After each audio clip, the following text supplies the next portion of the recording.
Supreme court ने संस्थानों और सार्वजनिक स्थानों पर कुत्तों के काटने की बढ़ती घटनाओं को देखते हुए महत्वपूर्ण निर्देश जारी किए हैं।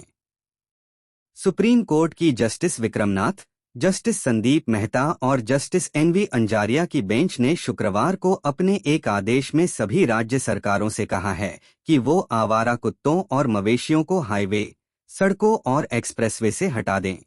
कोर्ट ने अपने मौखिक आदेश में कहा, इसका सख्ती से पालन करना जरूरी है वरना अधिकारियों को व्यक्तिगत तौर पर जिम्मेदार ठहराया जाएगा। चूंकि कोर्ट ने अधिकारियों की व्यक्तिगत जवाबदेही तय की है, यह आदेश जमीनी स्तर पर बड़े बदलाव ला सकता है।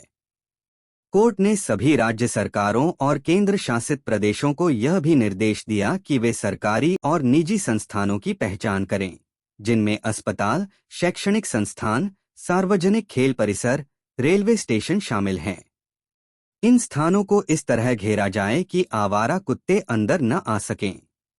ग्रेटर नोएडा वेस्ट स्थित अजनारा होम सोसाइटी के निवासी दीपांकर कहते हैं कि ये एक स्वागत योग्य कदम है।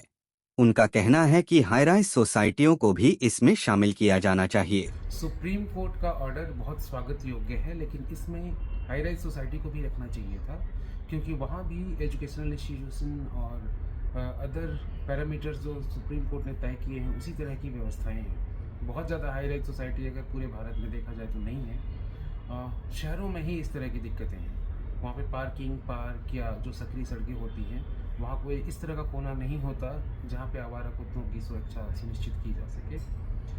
स्वागत योग्य कदम है, लेकिन थोड़ा सा और मॉडिफाई करना चाहिए, हाईराइज सोसाइटी को भी ऐड करना चाहिए। धन्यवाद। कोर्ट ने यह भी कहा कि अधिकारियों को ऐसे परिसरों से मौजूदा आवारा कुत्तों को हटाकर उनकी नसबंदी करानी होगी। इसके बाद उन्हें डॉग शेल्टर में भेजना होगा। ये निर्देश एनिमल बर्थ कंट्रोल रूल्स में निहित उसी स्थान पर छोड़ने के सिद्धांत के विपरीत हैं, जिस पर पशु कल्याण संगठन विरोध जता रहे हैं। The Parliament and the Honorable Supreme Court have time and again reiterated the need to deal with this issue in a humane manner, and this disregards that. This risks displacing thousands and lakhs of dogs. Removal of dogs indiscriminately is violative of the law of the land, which is the animal birth control rules, and it also undermines the years of work that has gone into this by several organizations, including ours, which has been able to create rabies-free and dog-bite-free communities.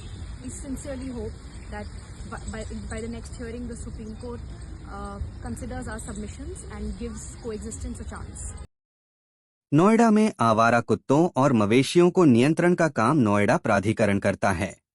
प्राधिकरण के OSD Mahendra Pratap कहते हैं कि supreme court के दिए निर्देश का पालन किया जा रहा है। डॉग शेल्टर होम बनाए जा रहे हैं और एनजीओ की सहायता से डॉग्स को एंटी रेबिज का टीका भी लगाया जा रहा है। स्ट्रे डॉग्स के लिए एक शेल्टर स्थान का संचालन किया जा रहा है, जिसमें लगभग 1000 डॉग्स रह रहे हैं। इसमें जो रेबीज से पीड़ित डॉग्स हैं उनको भी रखा जा रहा है।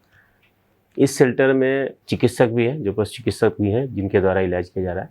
इसके अलावा इसमें स्टेरिलाइजेशन का भी काम किया जा रहा है, जिसमें प्रतिदिन लगभग 50 डॉग्स का स्टेरिलाइजेशन का कार्यक्रम किया जा रहा है। इसके अतिरिक्त नोएडा अथॉरिटी द्वारा 2 एनजीओज के माध्यम से पूरे नोएडा क्षेत्र में रेबीज का वैक्सीनेशन का कार्य भी किया जा रहा है। अभी निकट भविष्य में 2 डॉग सेंटर स्थापित किया जाना नोएडा द्वारा प्रस्तावित है, जिसमें 1000 डॉग्स रखे जाएंगे, जहां पर चिकित्सक और डॉग्स के रहने और खाने इत्यादि की समस्त व्यवस्थाएं होंगी।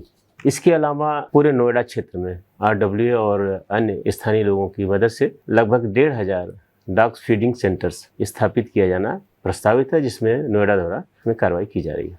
नोएडा प्राधिकरण द्वारा डॉग्स के संरक्षण के लिए, उनकी देखरेख के लिए टोल फ्री नंबर भी स्थापित किया गया है, और इसके अतिरिक्त 24 आवर्स का एक दूसरा टोल फ्री भी स्थापित किया जाना प्रस्तावित है, जिसमें नोएडा द्वारा इसमें कार्रवाई की जा रही है। अरविंद उत्तम की रिपोर्ट।